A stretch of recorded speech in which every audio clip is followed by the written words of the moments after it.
Rajshahi medical college হাসপাতাল হামের প্রকোপের বিষয়ে আরও জানাতে সরাসরি যুক্ত হচ্ছেন সহকর্মী কাজী শাহেদ। শাহেদ, হাম আক্রান্তরা হাসপাতালে প্রয়োজনীয় সেবা পাচ্ছেন কিনা জানাবেন। ন্যান্সি, ধন্যবাদ। গত কয়েকদিন থেকেই যে হাম আক্রান্ত শিশুদের নিয়ে একটা উদ্বিগ্নতা তৈরি হয়েছে অভিভাবকদের মাঝে। রাজশাহী মেডিকেল কলেজ হাসপাতাল গতকাল থেকেই তারা যেটি করেছে, তারা ইতিমধ্যেই দুটি ওয়ার্ডকে হামের চিকিৎসার জন্য শিশুদের জন্য ডেডিকেটেড করেছে, যদিও আলাদা কোনো ওয়ার্ড এখন পর্যন্ত করা হয়নি। আমরা রাজশাহী মেডিকেল কলেজ হাসপাতালে আছি। কিছুক্ষণ আগে হাসপাতালের যিনি মুখপাত্র ডাক্তার শঙ্করকে বিশ্বাস, তিনি যেটি জানিয়েছেন যে আজকে পর্যন্ত 28 জনকে তারা হাম পজিটিভ পেয়েছেন।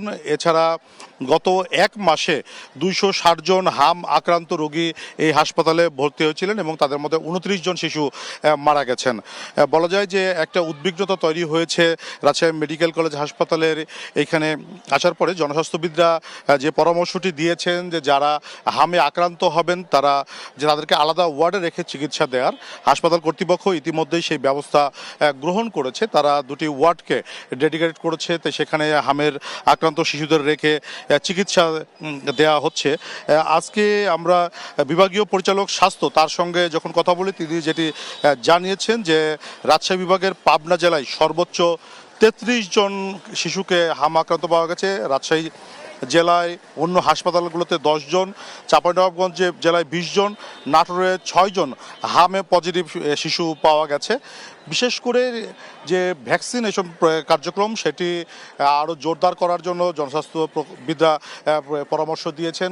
যারা 9 মাস পর্যন্ত শিশুদেরকে টিকা দেওয়া সম্ভব নয়, পরবর্তীতে যে টিকাটি দেওয়া হয় এর ফলে কোনো মিউটেশন ঘটেছে কিনা সেটি ইতিমধ্যে হাসপাতাল কর্তৃপক্ষ বলছে তারা এটি পর্যবেক্ষণ করছেন এবং তারা এটি দেখছেন। জনস্বাস্থ্যবিদদের পক্ষ থেকেও সে ধরনের পরামর্শ দেয়া হচ্ছে এবং হাসপাতাল কর্তৃপক্ষ এটি নিয়ে ইতিমধ্যেই তাদের যে টিম আছে সেটি নিয়ে তারা কার্যক্রম শুরু করছেন। এছাড়া বিশ্ব স্বাস্থ্য সংস্থার পক্ষ থেকেও এই অঞ্চলের যে যারা হাসপাতালগুলি আছে সেগুলো থেকে তারা যে স্যাম্পল সংগ্রহ করেছেন, সেই স্যাম্পল সংগ্রহের পরে সেগুলো নিয়ে কিভাবে আগামীতে এই যে হামের যে ব্যাপারটি সেটি আরও ভালোভাবে মোকাবেলা করা যায়, শিশুরা যেন হামাক্রান্ত কম হন, সেটি নিয়ে তারা কাজ করছেন। হাসপাতালের পরিচালক যেটি জানিয়েছেন যে তাদের যে ওয়ার্ডগুলি আছে সেগুলোতে তারা চিকিৎসা আরও বাড়িয়েছেন।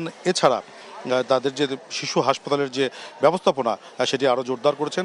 এছাড়া এখানে যে সংক্রামক ব্যাধি হাসপাতালটি আছে সেখানেও যাতে তাদের শিশুদেরকে চিকিৎসা দেওয়া সম্ভব হয় সেটি নিয়ে তারা কাজ করছেন। তো বলা যায় যে একটা যে উদ্বিগ্ন থাকার কথা সেটি তারা অভিভাবকদের উদ্বিগ্ন না হওয়ার পরামর্শ দিয়েছেন এবং যদি কোনো শিশু জ্বরে বা ডায়রিয়া আক্রান্ত হয় তাদেরকে দ্রুত হাসপাতালে আসার পরামর্শ দিচ্ছেন চিকিৎসকরা। তো ন্যান্সি, এই ছিল হাম নিয়ে রাজশাহী মেডিকেল কলেজ হাসপাতাল থেকে আমার কাছে সর্বশেষ। ফিরছি স্টুডিওতে।